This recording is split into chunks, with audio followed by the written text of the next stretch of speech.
way the millennials and the Gen Zs have impacted marketing have happened in many ways. But I think the most important ways they've impacted is that they've got the brands to rethink about how they market. So the first change I've seen in their behavior is they want ease of access. They want to be able to access the product easily and be able to use it and use it like a pro. The second thing, they want the brands to be very authentic. They want the brand promise and what they're getting out of that to be matching one on one. Third thing I think they expect is the brands to be more interactive. The days of a brand trying to do a monologue are over. They want a dialogue. They want more information to be available to them before they have made the decision. And I think the fourth very important point is that definitely the buying power that we see in the market has gone up significantly. So what they buy, how they buy is increased because of their ability to pay for it. The last thing I would say is that today's the millennials and Gen Zs are living in a subscription economy, right? So everything runs on a subscription. So they will consume the product till they find value out of it, and they will very easily go out of a brand when they don't see the value coming out of it. So that's forced marketers to build a long-term relationship with their with this segment all the more. I think number one is digital, because they are on a mobile phone, they are in digital medium much more than the previous generation, significantly more. Actually, there's no comparison, I would say. So one is being where the customer is, which is on the digital channels. Second thing, I think trying to fine tune your messages, which are simple, which are straight, and which help people to make a decision much faster. The third thing is to be able to engage with the millennials and the Gen Zs over a longer period of time before you are actually get them to buy the product. That engagement is very, very critical. So at Adobe, this is what we have been trying to do over the last 5-6 years, and more amplified in India in the last 3 or 4 years.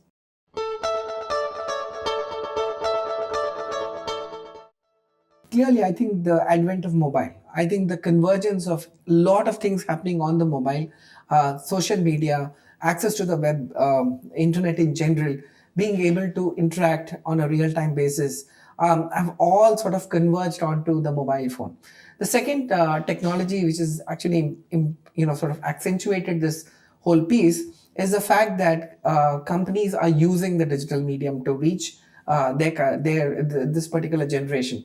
So every tool that companies like Adobe offered, which help marketers to be able to run a campaign in a targeted way, measure the outcome, and repurpose their whole marketing campaign, are technologies which have really helped in this area.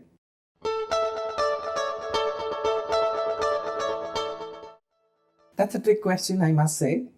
It can never be one or the other. But clearly, if I have to, put it as a marketer, I would always say a better idea. I think that's a starting point to really understanding how your consumers are, and then coming up with an insight which actually helps you to go to market with. And I think taking it effectively to the end consumer using the right technology. That comes not too soon later, but it's difficult to make a choice between the two. Sometimes you might have a great idea, but if it's not taken in through the right channels to reach your targeted consumers, it can be a lot of wasted effort, and sometimes it can even boomerang on the brand.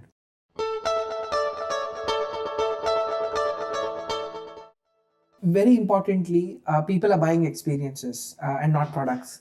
Our CEO Shantanu Narayan said it beautifully a couple of years back, and we're seeing the manifestation of that in a market where products are getting increasingly complex, in a market where buying decisions are becoming more complex.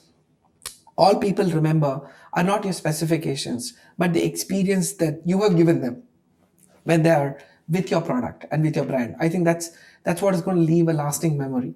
That also leads to brand advocacy. People have had good experience, they become your advocates, but if they have not, then they can also become your brand adversaries.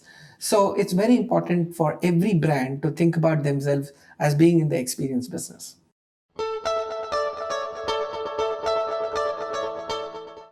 The answer is simple. I don't think I will like to enumerate anything more, any number, but just being authentic. I think it's being honest about what your product can deliver and what you can't, and admitting it very upfront. Today, I think the core that every brand wishes to have and is trust, the trust of the customer. Because once the customer trusts you, even when you fail, the customer is willing to forgive and forget and move on, because he knows you're going to be there with him in that journey. But if the trust is broken, no matter what is the development of the product in terms of new features and attributes, customers will take it with a pinch of salt, and that's not a scenario that you really want to be with the customers. So I would say that the best way to look at building the trust and reducing the gap that you mentioned about expectations and delivery is to be authentic and say what your products can do and can't do.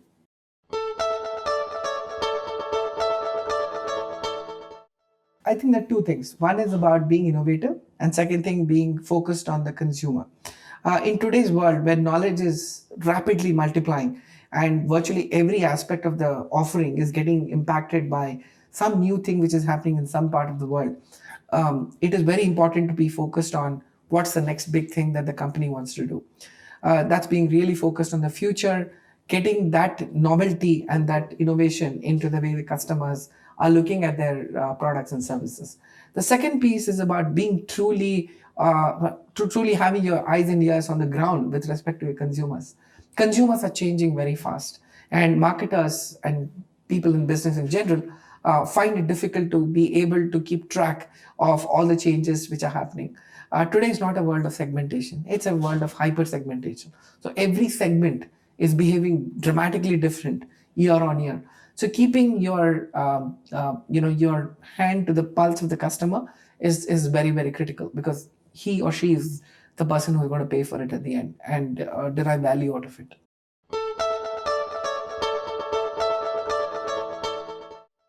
To me, it's very clear. I think it's very strong positioning. The stronger your positioning is about on a particular axis, and you keep evolving. That's the most important thing for a brand. Second thing is about being authentic. It's very important to stay true to whatever you're promising. You don't have to promise the world. The customer knows that they are dealing with a set of human beings, so they know that it is fallible, and certain things can happen and certain things can't happen. In today's world, that is very critical, because customers have access to information much more than what the brand is providing. So let's say you're launching a new brand of a car. There are opinions about those cars which have come into the market much faster and much more than what you're giving as a company. The customer has access to those things. So a lot of people would have already made the decision whether or not to buy a particular brand much before the sales organization has even met them. So it's very important for them to be truly grounded and authentic about what they're saying. The third thing, I think, is about the power to tell stories. Stories make a brand, and brands make stories. And it's a well-known fact that today that virtually every great brand in the world has been built around stories that it's able to tell and engage with its customers. Customers are not very good at picking up individual pieces of information. I think marketers sometimes expect a little too much from their customers when they say they're interested in them. It's very important to keep them involved in a larger story and a larger campaign format, which keeps them engaged even if they miss out on individual pieces of information. So storytelling is very critical.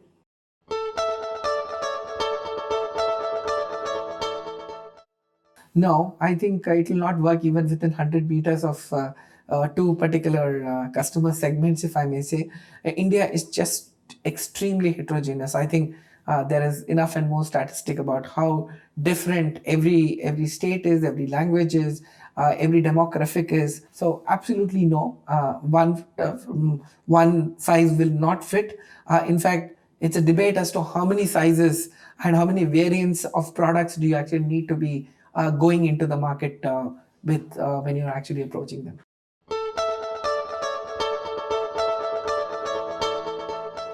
What I'm going to say now is probably a little contradictory to what I just said about the differences in the buying behavior.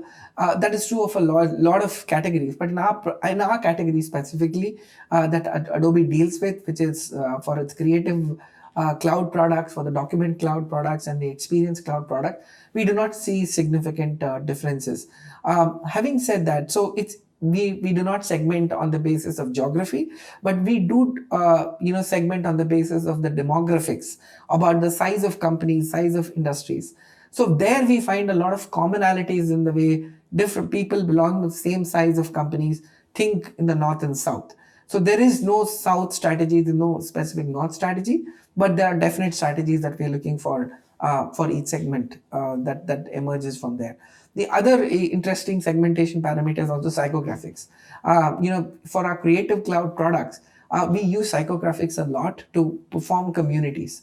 So the expectation that a wedding photographer, for example, has while when you compare him with a wildlife photographer is extremely different, and we would much rather segment on those bases, which helps us form community and foster a larger consumer set.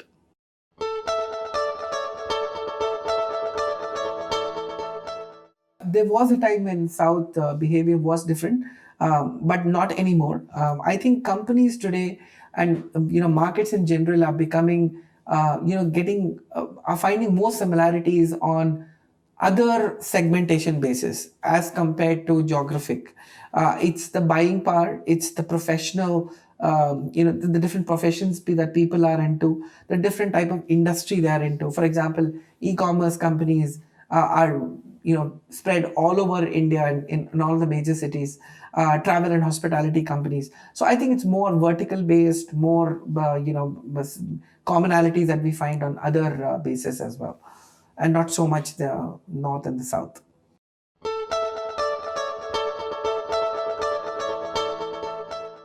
First, they have to look at their markets as the epicenter of that brand. Now, a brand might be a global brand, but what we've seen in India, especially, is that these brands have to completely recreate themselves.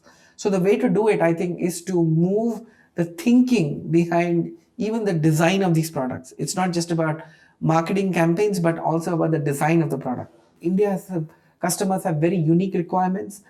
They are in turn serving consumers who are very different from the rest of the world. The price points have to be different. The features have to be different, and the way you are providing those world class attributes to the customer should be very different. Um, Localization, when you're talking about, especially on the campaign front, has to be, I think, very, very local, because people understand value. It's a very value driven market. It's not just cost, but it's value driven. People do want to know how the product can be used by them and not by the rest of the world. At the same time, it's very aspirational for a lot of people in India to be consuming products which are world class. So one has to deal with these dichotomies and be able to come up with a product which is by India, for India, and something that comes from India.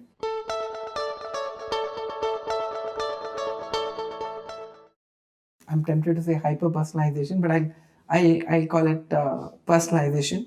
Second thing is providing experiences. The real customer experiences which are there.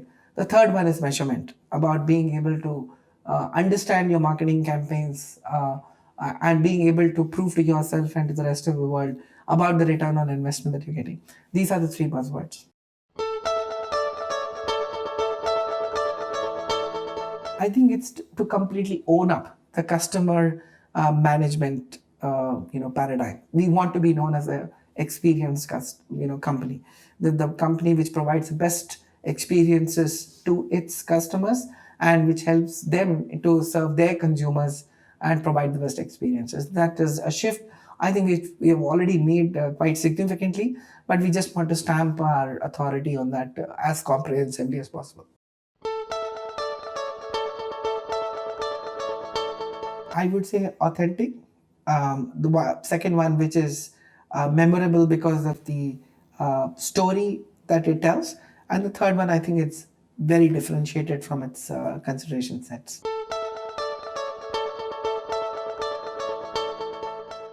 I'm a big fan of Paperboat campaign.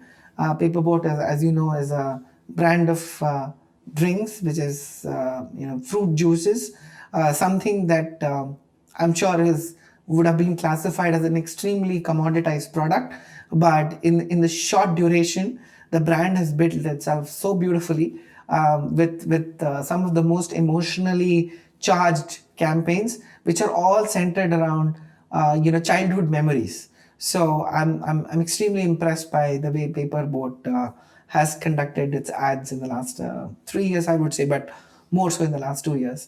Very impactful, high recall, excellent use of colors, excellent use of digital, excellent use of music to keep the memories and alive in your mind. Awesome kind of a campaign in a highly commoditized market.